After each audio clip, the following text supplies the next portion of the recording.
It was just a dream. In our line of business, there is no such thing. Emperoxes never just dream. They have visions. That's what we do.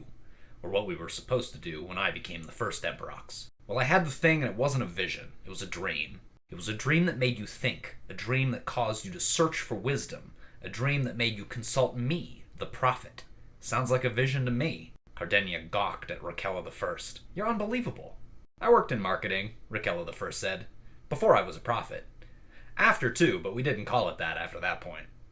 The Interdependency Trilogy by John Scalzi, including the books The Collapsing Empire, The Consuming Fire, and The Last Emperox. Scalzi made a splash on the sci-fi scene with his debut novel Old Man's War, which is sort of a spiritual successor to Robert Heinlein's Starship Troopers, with heroic battles against aliens, and maybe not so much of the politics, which are a little bit potentially problematic in Starship Troopers.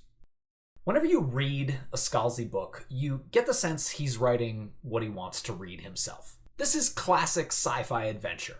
A galactic empire faces destruction as its faster-than-light travel network collapses due to natural causes. It's light, fast, humorous, packed with a decent amount of PG sex and R-rated language, but more than anything, it's playful.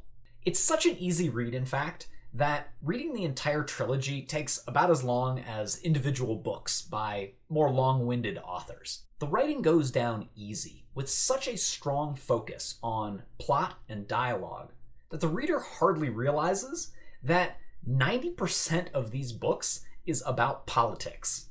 Now, one downside of that easy reading style is that there is no flourish here. There's no prose poetry. In fact, there's a lot of empty environments where you don't really need to know and you don't really care about where the characters are at. It's just about the interaction between them. And for some readers, myself included, that's not necessarily what we want. I like having more of a balance of interesting settings alongside my interesting characters. Another problem that these books occasionally run into is that the characters can have the sort of problem that you see in some Joss Whedon works where they all sound a bit too witty. Well, my days of not taking you seriously are certainly coming to a middle. But they also have the Joss Whedon sort of advantage of the characters are all distinctive and lovable. Although I must say that I was a little bit disappointed in parts with the development of the characters. They felt a bit flat. I mean, I don't know, is being argumentative and horny an entire personality? At least all the characters are distinctive, with the possible exception of the villains, which are, and there's many villains throughout the series, they're sort of all varying levels of stupid and very high levels of greedy. There is a lot of humor in these books, and it's more like silliness than it is outright jokes, but this book is a little weird because it's trying to have its cake and eat it too, in terms of having a serious dramatic plot where the stakes are extremely high, but it's also trying to keep this tongue-in-cheek humor. So it is very much a mixture of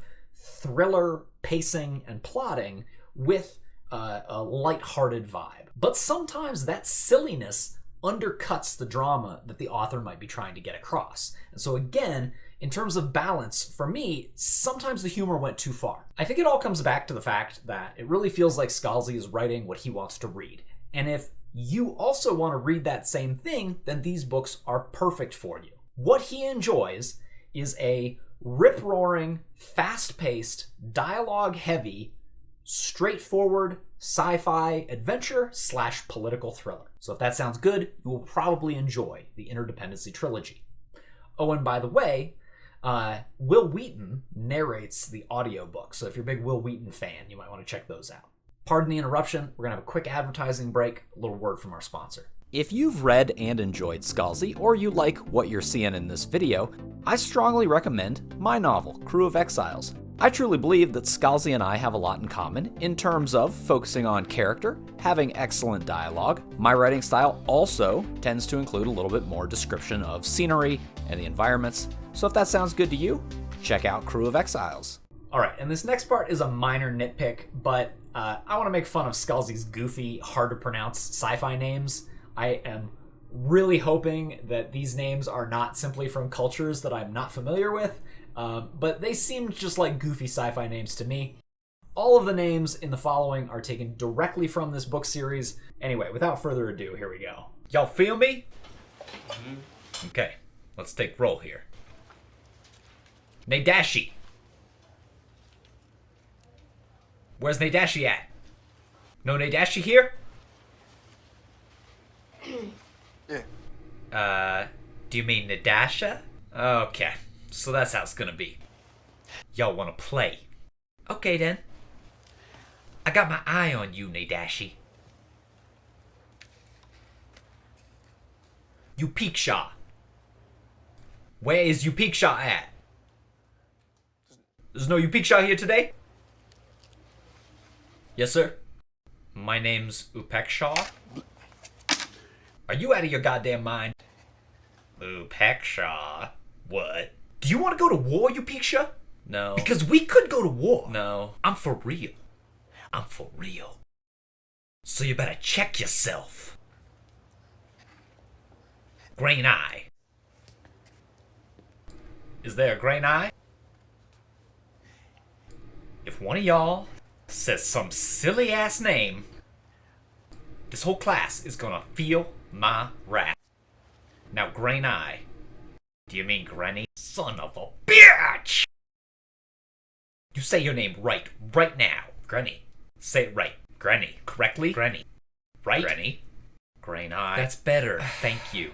Now, Saleh Anadone. Where are you? Where is Saleh Anadone right now? No Saleh Anadone, huh? Well, you better be sick, dead, or mute, Saleh Anadone. Here? Oh man. Why didn't you answer me the first time I said it? Huh? I'm just asking because I said it like 4 times. So why didn't you say it the first time I said Saleh Anadone?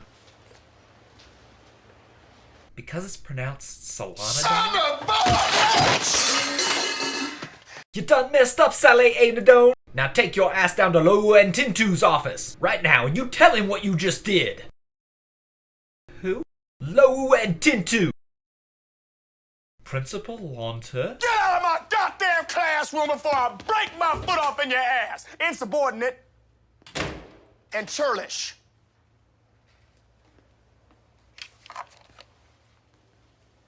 Oberle. Present. Thank you. Alright, and lastly, spoiler warning. I am going to talk a little bit about the ending. I'm not going to talk any specifics, but I feel that any conversation about the ending of a book, or in this case, a trilogy, is worth putting up a spoiler warning. So if you think you would enjoy these books based on what I've said so far, please, by all means, go out and get them and stop the video here. If you haven't checked out Scalzi and you think you might in the future, just cut the video here. You're not missing much. I just have to complain about the ending. The ending disappointed me. It felt like the lead up to future books, which there are not. This is the end. The first 2 books in the series don't really end either, so much as they simply stop until you pick up the next book in the series. And that should have been a warning sign. Frankly, I think that the sort of non-ending that occurs at the end of the series is lazy, and most authors cannot and should not be able to get away with it. I understand that the major problem facing everyone in this universe is gigantic and systemic, and there's a fairly obvious analogy to be made to global warming, so it would have been trite to just wrap it up all neatly in a box with a ribbon and say, we solved it, it's all good. However, I expected more than what I got, which was basically, well, now we have a plan and a way forward, and it's going to be tough, but we're going to do the hard work because billions of lives hang in the balance. What? No, you've been wasting time for 3 whole novels dicking around with political backstabbing, and your ending is now we have a plan for the problem that was introduced as the main serious problem in book 1? You can fuck all the way off with that bullshit. If you, dear reader, enjoy a fun sci-fi ride, fairly straightforward, almost reads like a screenplay in parts. It's so dialogue heavy. I still recommend this trilogy. But if you crave closure and you're going to be upset when you don't get it, then I think you can look elsewhere. The ending left a bad taste in my mouth, which is really a shame because I know Scalzi is widely loved and I want to love him. I really truly believe that my writing style is in some respects similar to his own, similar in vibe and pacing, and different in other ways, of course. So, I want to like this stuff, and I want other people to like it as well, because it's kind of the thing that I want to write. But the ending on this one, I was disappointed, and I think he can do better. So, all right, that's all for this one. See you next time, folks. Bye.